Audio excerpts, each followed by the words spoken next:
how are you? Great to have you with us. Come on and sit down. Right. We're running to, we'll run to 45 at least, Ray, if you clear that for me. How did the point go tonight, then? Yeah. We didn't hear a word that we could sing. We didn't hear a word we played because the crowd was singing that loud. So we don't really know yet. But judging by the crowd's reaction, it was just, I think it's one of the best gigs you've ever played, I think. Really? Oh, yeah. One of the best? Oh, easily. The crowd, I mean, it's the crowd that makes the show for us because we don't usually do that much on stage. We sort of just stand around and play the music. And if the crowd are up for it, then we are. And let's just say they were mad for it tonight. Yeah. Yeah. And another one tomorrow now. It's going to be better tomorrow. Better tomorrow, yeah. Yeah, because we've had a night's practice tonight. Yeah. So. Now you know the chords. No, that's it. When did you start playing?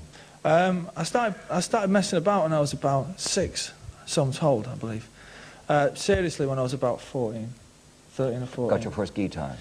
Well, there was always one lying around the house. I think my dad had one. Yeah. So I was just sort of picked it up and just sort of messing about, just playing one string and then 2 strings, and then got on to 6. Yeah.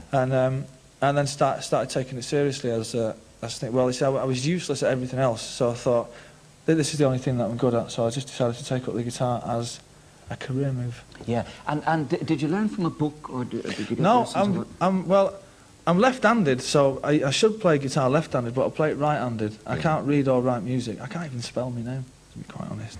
What do you mean? Well, you know, come on. No, I'm only joking. You can't put down dots. No, I don't know. I don't know any of that. I don't even know the chords when I'm playing it. It's just. I mean, I've met all the guitarists who are first in reading and writing music, and they reckon it's just it's a blessing, I suppose. I see. Just and what do you do? Put it on tape then?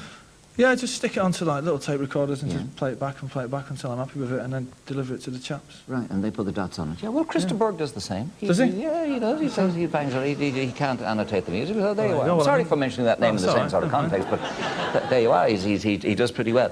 Fantastic. How are you coping with the transition from 2 years ago, really? It's happened so fast. Well, we've not had time to sit down and think about it. I suppose if we actually sat down and thought about what's happened over the last 2 years, we'd probably be in the big house, as my nana says. But it's like, we're just too busy working and too busy sort of in sort of the eye of the hurricane is where the calmest point probably is. It's like, I mean, tonight when we were going to the gig, we had to have a police escort, and all around the car was just little kids' faces. So it was more, I was more nervous for them in case they got run over than I was for me in case they got hold of me. Yeah. Yeah. And how are you coping with that now? Well, I mean, it's like, I'm quite lucky to have sort of a great family and a great bunch of friends around who are if they find that you might be getting ideas above your station and start maybe being a bit big-headed and believe in your own press, they'll sort of take you to one side and remind you where you came from. So I suppose that is a great leveler. But the problem is you can't go anywhere now. I mean, it's the biggest band, as I said, on the planet, as they say. But there's nowhere to go. I've been everywhere. Been everywhere now.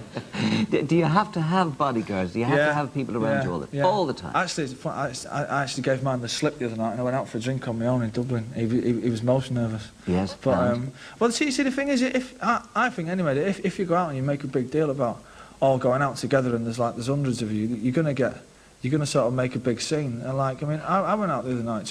I just went on my own. You know. Where? It was a pub on Leeson Street. Yeah. And I just sat in there for like 2 hours, and nobody knew who I was. Nobody.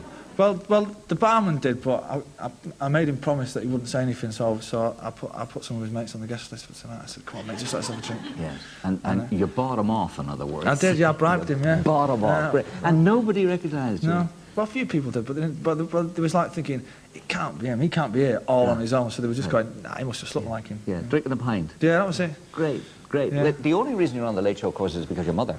Is that right? Told you, yeah. Yeah, she did. Where's Mum? Oh, sorry, I beg your pardon. Sorry. Your mother told you to be on the Late Show, didn't she? She did. I asked her permission. Would it be all right to go on? And she made me. She made me go on. Absolutely. She's actually up at the point in the bar.